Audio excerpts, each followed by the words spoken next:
경제 동향에서 우리 사회 문제까지 분석하는 경제 트렌드 따라잡기. 한반도 국제 정세와 사회적 현안, 그리고 우리 이웃들의 소소한 이야기를 허심탄회하게 들어보는 단박 인터뷰까지. 함께하는 세상, 오늘은 좀 더 다른 시선으로 세상을 바라봅니다.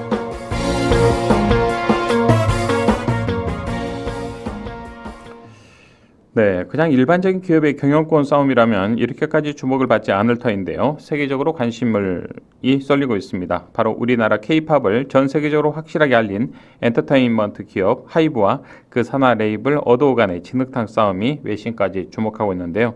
자, 오늘은 이 사안에 대해서 좀 자세히 들여다보겠습니다. 최유한 시사평론가 연결되어 있습니다. 평론가님 안녕하십니까?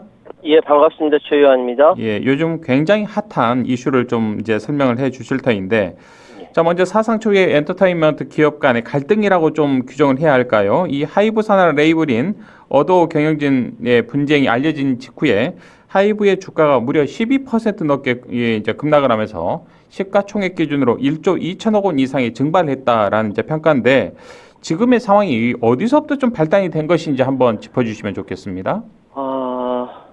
지금 상황은요, 뭐라고 어디서부터 얘기해야 되는지. 지난 22일 날 하이브가 민희진 대표를 포함한 어도어 경영진이 경영권을 탈취하라는 정황을 파악해서 감사에 착수하고 민 대표에게 사임을 요구했다. 이게 공개적으로 발표를 했어요.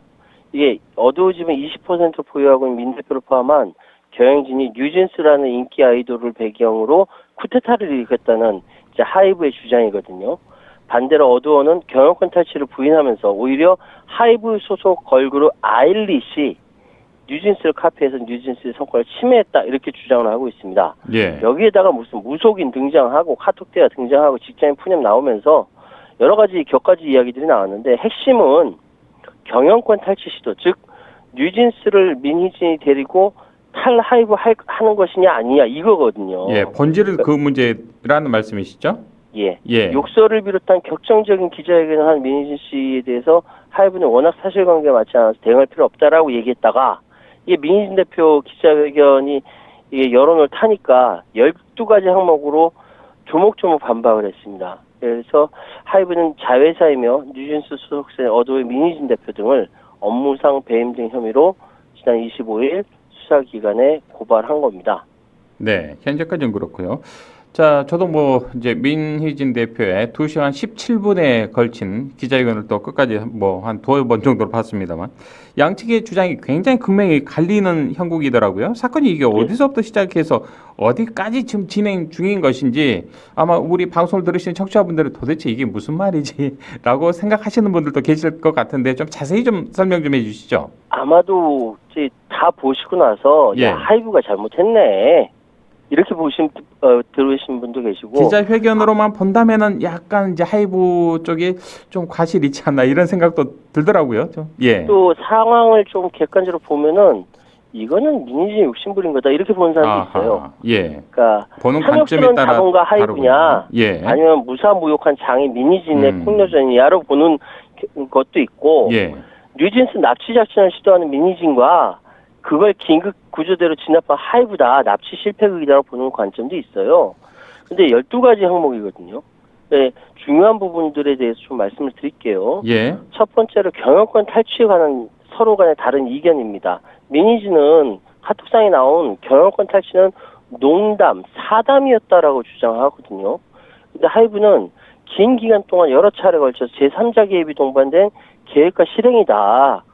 특히 민희진과 대화를 했던 그 어도어의 부대표는 하이브의 상장 업무, 다수의 M&A를 진행했던 인물이에요.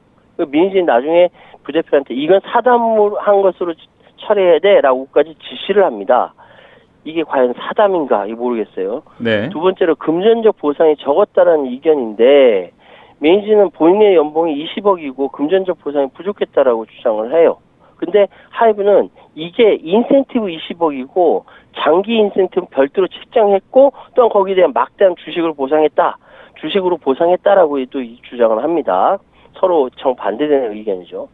세 번째로 감사 실시에 대한 이견인데, 민희진은 내부 고발을 했더니, 그러니까 어떤 내용인지는 얘기하지 않았습니다. 비밀 유지 조항이 있다면서 답변이 없고, 그거를 오히려 빌미로 감사를 실시했다라고 주장하는데 자기는 뭐 내용을 모른다라고 얘기하는데 하이브는 아니다. 내부 고발한 거에 대해서 상세하게 22일 오전 10시 1분에 보냈고 12시경에 읽었다라고 하면서 사진까지 펼치면서 보여줍니다. 읽은 건 사실인 것 같아요. 그리고 네 번째로 뉴진스 데뷔에 대해서 하이브는 뉴진스를 하이브의 첫 번째 걸그룹으로 데뷔시켜주겠다고 약속해놓고 이를 지키지 않았다라고 얘기했는데 하이브 측은 민 대표가 갑자기 별도의 레이블 어도어에서 데뷔시키겠다 주장해서 그러다 보니까 어도어로 이관시키고 160억 원 자금 지원하고 이 과정에서 회사를 분할하고 계약 이전 때문에 데뷔 일정이 지연된 것이지 이게 일부러 그런 거 아니다라고 주장합니다. 정반대의 의견이죠. 또 지금 뉴진스 홍보하는 거에 대해 소홀했다라고 얘기를 하고 있는데 미니지는 이걸 계속 하이브 측에서 나오는 걸그룹이 미니진 걸그룹인 것처럼 해야 된다라고 박지현 CEO가 계속 요구를 했다라는 거예요. 그러면서 카톡을 보여줬습니다. 그런데 하이브는 절대 뉴진스를 홍보하는데 소홀하지 않았다. 작년에만 273건의 보도자를 작성해서 배포했다. 다른 팀과 비교해서 절대 뉴진스 PR 홍보를 소홀한 것은 아니다라고 주장을 합니다. 네. 또 노예 계약이라는 거에 대해서 미니지는 팔지 못하게 꽁꽁 묶어둔 지분이 5%가 노예 계약처럼 걸려있다라고 얘기하는데 그리고 뭐 지금 재직 중에서 평생 묶여 있어야 한다 뭐 이렇게 얘기를 하는데 사실 요건 제가 확인해 보니까 주주간 계약상의 경업 금지 그러니까 근로자가 사용자와 경합하는 업무를 하지 않는다라는 경업 금지 어느 회사나 다 있거든요. 이거는 민희진 대표가 잘 모르는 일방적인 주장인 것으로 제가 판단을 합니다. 네. 자, 양측의 말이 완전히 좀 뭐 정반대인 상황인데요. 같은 사안을 전혀 다른 시각으로 좀 보고 말하고 있는 것 같습니다. 예. 처음에는 하이브 측에서도 이게 좀 대응할 가치가 없다 이런 취지로 태도를 보였다가 깨알같이 반박한 이제 입장문이 나와서 이걸 보는 국민들도 굉장히 좀 혼란스러운 형국입니다 지금. 제가 앞서 말씀드린 7가지 예. 외에도 이 중에 이제 정보자산, 노트북, 뭐 반납에 대한 안내가 없었다. 되게 짜잘합니다. ES적 경영, 뭐 대화시도 중단, 무속인, 뉴진스 컴백 시기, 막 이런 부분들이 계속 드러나다 보니까 우리 대중들은 도대체 이게 누가 맞는 얘기야? 저 얘기가 들어보면 저 얘기 같고 예. 이 얘기가 들어보면 이 헷갈립니다. 얘기 같고 예. 그렇거든요. 근데 진짜 이거 아는 사람들이 천천히 분석해 보면은 누구누구의 잘잘못이 있는지 알 수가 있는데 저는 일단 지금 상황에서 양쪽 얘기를 들어봤을 때 양쪽 네. 오해는 분명히 있는 것 같은데 상황에 대해서 하이브가 냉철하게 대처하고 있다라고 저는 판단합니다. 그렇군요. 자, 그런데 이제 엔터업계에서는 문제가 생긴다고 해서 이렇게 좀 공론화를 시키지 않잖아요. 뭐 이제 가수들의 그런 인기도도 그렇죠. 좀 영향을 주기 때문에 맞습니다. 굉장히 이례적인 상황 아닙니까? 이렇게 치받는 상황이요? 이게 엔터업계라는 게 아티스트와 직결되어 있고 아티스트는 이미지 그 자체가 그럼요. 생명이잖아요. 예. 뭔 일이 있더라 조용히 처리하거든요. 기자들도 모르게. 그런데 하이브가 대놓고 감사한다 발표하고 공론화시켰습니다. 이거는 하이브가 상당한 출혈을 감수해야 한다는 경영적 판단을 했다라는 것이고 더군다나 감사를 다 끝내지도 않고 중간감사 결과 발표라는 걸 합니다. 그러면서 민희진 대표 어두워 탈취 계획 정황을 확인했다라면서 고발까지 해버렸습니다. 그러다 보니까 당연히 뭔가 확실한 확정을 잡은 거 아니냐라는 이야기가 나왔고 이 와중에 민희진 대표 직접 나와서 눈물과 욕설과 무슨 프리젠테이션 하는 줄 알았어요. 이렇게 기자회견 나서다 보니까 이게 굉장히 대중들로 하여금 헷갈렸던 것이죠. 예. 굉장히 이례적인 상황은 맞습니다. 자, 뭐 경찰의 수사 과정이나 또 앞으로 법정에 서게 됐을 때 핵심적인 쟁점들에 대해서 법조계 좀 전문가들은 이 사안을 좀 어떻게 보고 있는지 궁금합니다. 제가 아까 말씀드렸듯이 핵심은 경영권 탈취하려고 했느냐 안 했느냐 그거거든요. 그게 지금 가장 중요한 쟁점이다 이런 말씀이시군요. 하이브는 민 대표가 외부 투자자 등을 통해서 어도어를 자신의 회사로 만들려는 것은 하이브의 이익에 반하는 일이고 회사 행위이기 때문에 회사에 해를 끼치는 행위이기 때문에 업무상 배임에 해당한다라고 이야기를 하고 있고요. 그런데 업무상 배임죄가 성립하려면 고의로 재산상 이익을 취득하는 행위가 있어야 됩니다. 근데 민 대표는 자기는 월급쟁이 사장이고 의대도 동기도 없다. 배임이 될 수 없다.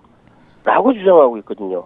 그러니까 하이브가 경찰에 명백한 그런 증거를 또 이제 경영관 찬탈하는 시도가 명백했다. 이렇게 증명하게 되면은 이 상황은 또 바뀔 수가 있는 부분입니다. 그렇기 네. 때문에 이건 좀 더 두고 봐야 되는 부분이기도 합니다. 네.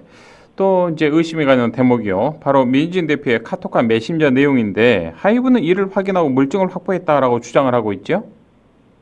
그렇습니다. 이걸 가지고 그냥 사담이라고 얘기하거든요. 예. 예.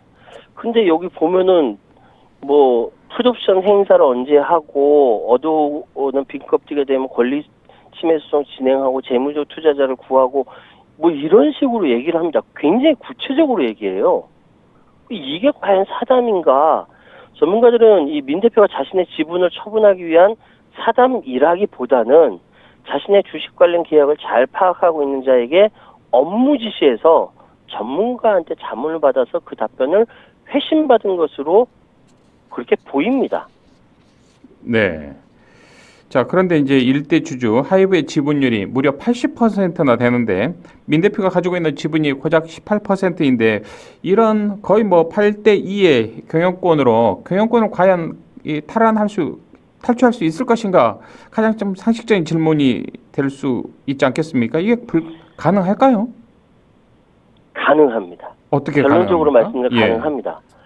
자, 어도는 비상장 회사입니다. 더군다나 이사회는 민 대표의 측근으로 채워져 있어요. 그렇다고 한다면 이사회 결의만 있으면 유상증자를 진행할 수 있다라는 거거든요.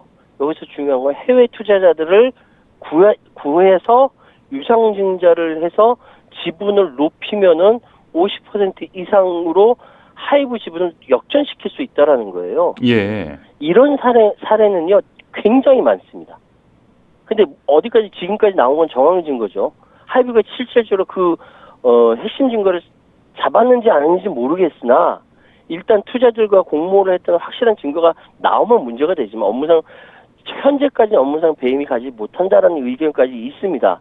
그런데 문제는 뭐냐면 이렇게 비상장사, 이사회 결의, 유상증자와 해외 투자자 이런 내용들이 굉장히 많은데 이 이야기를 민 대표가 나눈 부대표라는 사람이 바로 이런 일을 하는 M&A 전문가라는 거죠. 그러니까 민 대표 측에서 내부 고발이 들어오니까 실제 경영권 탈취를 위한 실행에 하이브 착수한 거 아니냐라고 충분히 볼 수 있고 이것이 가능하다는 겁니다. 네. 근데 현재 아직까지 재산상 손해는 발생하지 않았거든요. 그러니까 이걸 가지고 이 업무상 배임이다 아니다 이런 얘기가 계속 나올 수밖에 없는 겁니다. 예.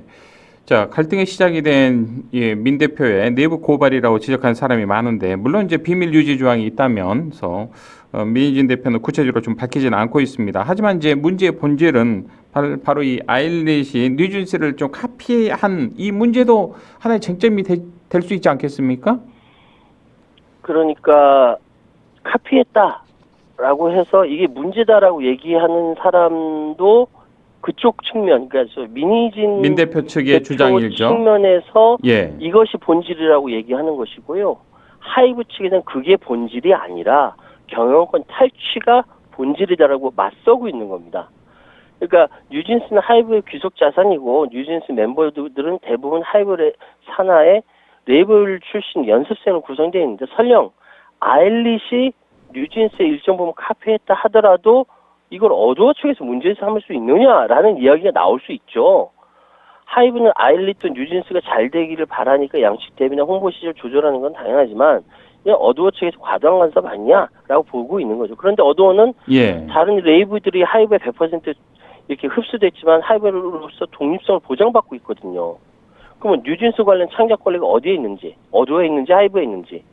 설령 어두워에 있더라도 어두워의 일대 주주는 80% 지분율을 갖고 있는 하이브거든요. 이걸 침해라고 볼 수 있냐.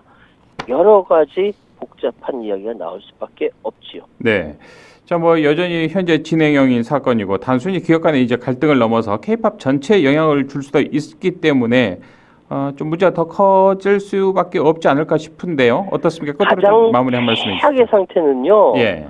뉴진스 멤버 부모들이 이 사태에 참전하는 겁니다. 이게 최악의 사태예요. 이 뭐 부모들이나 멤버가 한쪽 편을 들면 뭐 이게 완전히 쪼개지거나 난리가 나는 상황이거든요. 물론 제2의 피프티 사태의 학습 효과가 있으니까 그렇게까지 가지는 않을 것으로 생각이 됩니다. 그리고 민희진 대표도 하이브도 뉴진스는 반드시 보호하겠다라고 이야기를 하고 있고 뉴진스는 정해진 스케줄로 갈 것으로 보여요. 그래서 어제도 버블검이라는 곡을 냈고 1000만 뷰 이상 나왔어요. 굉장히 히트곡이 될 것 같아요. 그런데 여기서 한 가지 말씀드리고 싶은 거는 기자회견 할 때 뉴진스니 르세라핌이니 사쿠라니 이런 아티스트 이름 얘기하면서 하지 말라고요. 진짜 사랑하면 그런 이야기 하면 안 된다고요. 지금 뉴진스의 맨 막내 혜인이가 16살입니다. 어른들 싸움에 아이들이 다치는 거예요. 아일릿도 비슷한 나이입니다. 네. 앞으로 창창하게 케이팝 이끌고 나갈 사람들한테 더 이상 상처 주지 말고 이 가수들이 커서 세계의 케이팝을 이끌어가는 가수가 되기를 어른들은 뒷받침해줘야죠. 이게 뭐 하는 짓입니까? 네, 알겠습니다. 오늘 말씀 여기까지 듣죠. 고맙습니다. 예, 감사합니다. 지금까지 최효환 시사평론가와 함께했습니다.